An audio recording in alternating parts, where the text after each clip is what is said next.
दोस्तों आज की वीडियो में आपको हम बताने वाले हैं कि भारत सरकार की तरफ से पेंशन को लेकर एक बड़ी अपडेट आ गई है। वृद्धा विधवा विकलांग पेंशनधारी अवश्य इस वीडियो को जरूर देखें। दोस्तों सरकार 30 जून यानी दोस्तों कल से आप लोग को जो पेंशन है उसका नियम बदलने जा रहा है। यानी दोस्तों पूरा सिस्टम सरकार बदलने जा रही है। अब दोस्तों इस बदलाव से क्या क्या आप लोगों को फ़ायदा होने वाला है और क्या क्या परेशानियाँ होने वाली है, क्या क्या आप लोग को कार्य करना जरूरी हो गया है, नहीं तो आप लोग जो पेंशन है वो बंद हो सकती है। सभी जानकारी आप लोग को मैं स्टेप बाय स्टेप इस वीडियो में देने वाला हूं। अगर आप लोग चैनल पर सब्सक्राइब कर लेना है और आप लोग को बेल आइकन को भी प्रेस कर लेना है। तो स्टार्ट करते हैं। दोस्तों यहाँ पर बताया जा रहा है कि नए पेंशन नियम में क्या बदलाव होने जा रहा है। 2025 में देश में करोड़ों लोग पेंशन पे निर्भर हैं, खासकर वे जो बुजुर्ग हैं, विधवा हैं, महिलाएं हैं या विकलांग हैं जिनकी आमदनी का कोई जरिया नहीं है। ऐसे में सरकार अगर कोई नियम लाती है तो उसका असर सीधा सीधा इनकी जेब पे और ज़िंदगी पे पड़ता है। अब सरकार 30 जून 2025 से पेंशन से जुड़े कुछ अहम बदलाव लागू करने जा रही है, जिनका जानना आपके लिए बेहद ज़रूरी है। दोस्तों हम इन बदलावों की पूरी जानकारी सरल भाषा में आप लोग को देने वाले हैं ताकि समय रहते हुए आप जरूर जो कदम है वो उठा सकें। यहाँ पर दोस्तों बताया जा रहा है कि क्यों ज़रूरी है ये बदलाव पेंशन में सरकार ने किया है। पेंशन व्यवस्था में कई सालों से पारदर्शिता और समय पर भुगतान को लेकर शिकायतें मिलती रही थी। गलत लाभार्थियों को पैसा मिलना और असली जो ज़रूरतमंद है उनको इंतज़ार करना आम हो गया था।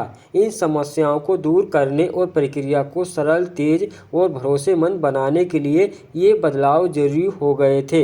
दोस्तों सरकार का कहना है कि मौजूदा पेंशन प्रणाली में पारदर्शिता और दक्षता की कमी थी। पेंशन की जो रकम है समय पर नहीं मिलती थी। यानी दोस्तों आप लोग की जो पेंशन है वो महीने में कई महीने लेट भी हो जाता था, 1 से 2 महीने, या दोस्तों टाइम पे नहीं मिलती थी। इसको लेकर सरकार ने ये सभी दोस्तों बदलाव करने जा रही है। अब दोस्तों आगे क्या होता है चलिए बताएंगे। दोस्तों और कई प्रकार के जो पात्र लोग हैं उनको इसका लाभ नहीं मिल पाता था इन बदलावों से। दोस्तों यहाँ पर पहला नंबर पेंशन वितरण में पारदर्शिता आएगी इस बदलाव से। दोस्तों नंबर 2, गलत लाभार्थियों की पहचान रोकी जा सकेगी। दोस्तों जो गलत तरीके से पेंशन को बनवाए थे, अपात्र लोग थे, उन लोगों की पेंशन अब बंद होगी। दोस्तों नंबर 3, वास्तविक पात्रता यानी पात्र व्यक्तियों को समय पर और पूरा भुगतान अब मिलेगा। पहले क्या होता था, समय पे भुगतान नहीं मिलता था और पेंशन में कटौती भी आप लोग को देखने को मिलती थी। दोस्तों 30 जून से लागू होने वाले हैं ये मुख्य नियम। पेंशन में 30 जून से होने वाले हैं मुख्य बदलाव का मकसद पेंशन का जो प्रक्रिया है ज़्यादा पारदर्शी और आसान बनाना है। अब पेंशन धारकों को डिजिटलीकरण, अनिवार्य केवाईसी और जीवन प्रमाण पत्र की नई प्रणाली जैसी सुविधाओं के तहत समय पर अब सुरक्षित भुगतान मिलेगा। अब दोस्त यहाँ पर नंबर 1, पेंशन के लिए केवाईसी अब अनिवार्य कर दिया गया है। सरकार ने तय किया है कि सभी पेंशन धारकों को अब अपना आधार कार्ड, बैंक खाता विवरण और बैंक मोबाइल नंबर अपडेट करना जरूरी हो गया है। दोस्तों इससे फ़ायदा क्या होगा, तो यहाँ पर नंबर 1, पेंशन सीधे बैंक खाते में जाएगी आधार डीबीटी के थ्रू। दोस्तों नंबर 2, धोखाधड़ी की संभावना कम हो जाएंगी। दोस्तों नंबर 3, जो लाभार्थी हैं उनको समय पर सूचना मिलती रहेगी मोबाइल नंबर अपडेट होने से। दोस्तों यहाँ पर दूसरा नंबर यानी डिजिटलीकरण, मोबाइल ऐप के जरिए पेंशन को ट्रैक कर पाएंगे कि आपकी पेंशन कहाँ तक पहुँची है। अब दोस्तों एक नया सरकारी मोबाइल ऐप लॉन्च किया गया है जिससे पेंशनधारी अपनी जो पेंशन स्टेटस है वो चेक कर सकते हैं और शिकायत भी दर्ज करा सकते हैं। दोस्तों इसका मुख्य फीचर इसमें क्या क्या यहाँ पर है मॉडल में, यहाँ पर बताया गया कि लाइव स्टेटस आप ट्रैक कर पाएंगे इस ऐप में है। दोस्तों नंबर 2, शिकायत दर्ज करने की यहाँ पर सुविधा भी है इस ऐप में। दोस्तों नंबर 3, दस्तावेज अपलोड करने का भी विकल्प भी इस ऐप में दिया गया है।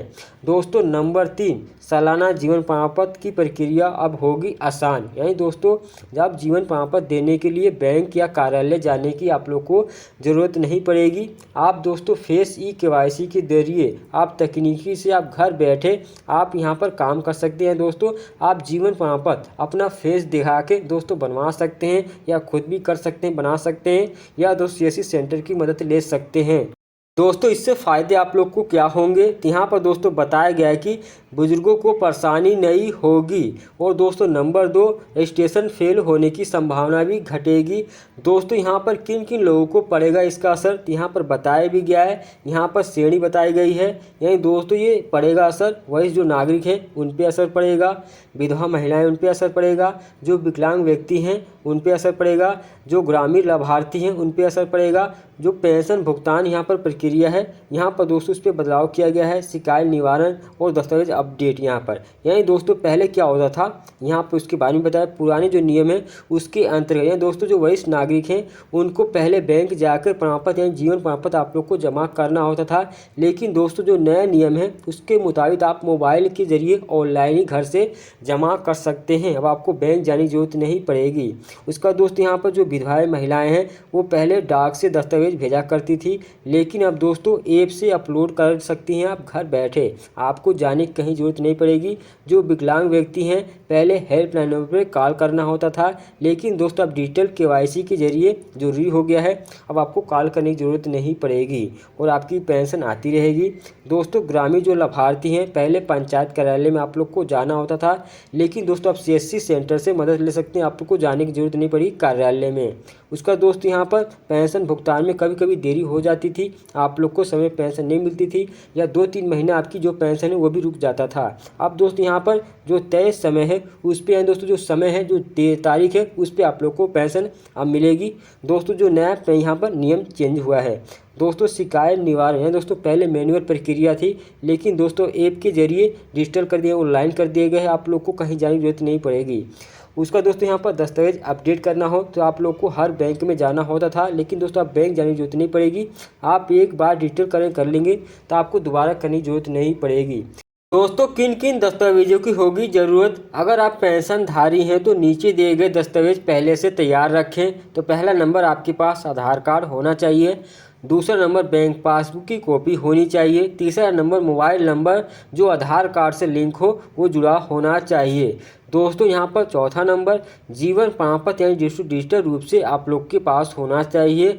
दोस्तों यहाँ पर नंबर 5 विकलांगता सर्टिफिकेट भी आपके पास होना चाहिए।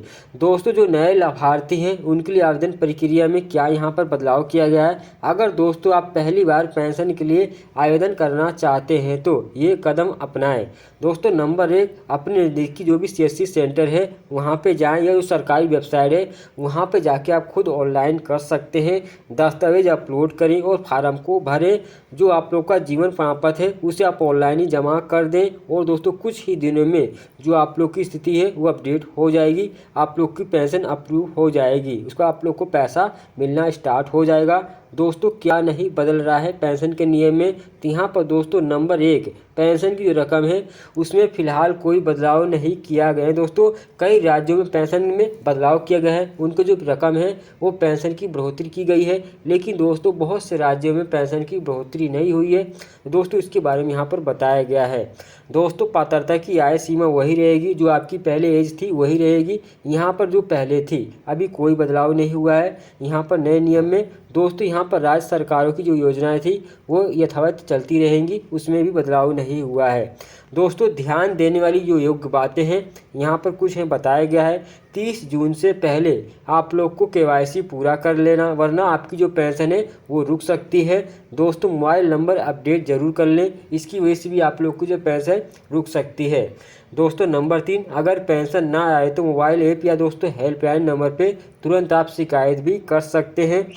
दोस्तों सरकार का उद्देश्य है कि पेंशन व्यवस्था को पारदर्शी, सरल और डिजिटल बनाया जाए ताकि हर पात्र व्यक्ति को उसका हक बिना किसी परेशानी के समय पे मिले। अगर आप या आपके परिवार में कोई भी पेंशनधारी है तो इस बदलाव के बारे में जानकारी देना और आप लोग की जरूरी कदम उठाना आपकी जिम्मेदारी है। दोस्तों यहाँ पर अक्सर पूछे जाने वाले कुछ सवाल हैं आप लोग के। नंबर 1 दोस्तों 30 जून, क्या 30 जून के बाद भी KYC नहीं कराने पे पेंशन मिलती रहेगी? दोस्तों नहीं, अगर आप अपना KYC अपडेट नहीं किए तो आप लोग की जो पेंशन है वो रुक सकती है। दोस्तों नंबर 2 जीवन प्रमाण पत्र जमा करने की आखिरी तारीख क्या है? दोस्तों ये हर साल नवंबर में होती है, लेकिन अब पूरे साल आप डिजिटल रूप से जमा कर सकते हैं। दोस्तों पहले क्या होता था, नवंबर माह में आप लोग को जो पेंशन का यानी जीवन प्रमाण पत्र आप लोग को जमा करना होता था, लेकिन दोस्तों आप पूरे साल यानी दोस्तों कभी भी जमा कर सकते हैं अपने जीवन प्रमाण पत्र को। दोस्तों नंबर 3, क्या मोबाइल ऐप हर पेंशन योजना के लिए मान्य है? दोस्तों जी हाँ, केंद्र सरकार की पेंशन योजनाओं के लिए यह ऐप उपयोगी है और राज्य योजनाओं के लिए अलग से ऐप हो सकते हैं। दोस्तों नंबर 4, क्या ग्रामीण क्षेत्र में रहने वाले लोग भी ये सुविधाएं ले सकते हैं? हाँ दोस्तों, जो गाँवों में सीएससी सेंटर के माध्यम से ये सभी डिजिटल सेवाएं उपलब्ध कराई जा सक रही हैं, वो ले सकते हैं। दोस्तों नंबर 5, पेंशन ना मिलने पे कहाँ शिकायत करें? दोस्तों आप मोबाइल ऐप या पेंशन विभाग की जो ऑफिशियल वेबसाइट हेल्पलाइन नंबर है वहाँ पर आज शिकायत दर्ज करा सकते हैं। दोस्तों ये छोटी सी जानकारी थी। दोस्तों ये जो नियम बदलने वाले हैं हकीकत में दोस्तों यहाँ पर बदलने वाले हैं। यहाँ पर दोस्तों कोई छूट बात नहीं है। दोस्तों आप लोग को सतर्क हो जाने, अगर आप पेंशन धारी हैं तो ये सभी काम आप कर लें, आप लोग के लिए भी फायदे होंगे, क्योंकि जो आप लोग की पेंशन है उसमें रुकावट या बाधा हो सकता है। दोस्तों अगर आप लोग को मेरी जानकारी पसंद, चैनल को सब्सक्राइब जरूर कर लेना है और आप लोग को बेल आइकन को भी प्रेस कर लेना है, जिससे आप लोग को अपडेट मिलती रहे इस तरह की। दोस्तों चलिए मिलते हैं नए वीडियो में। बाय।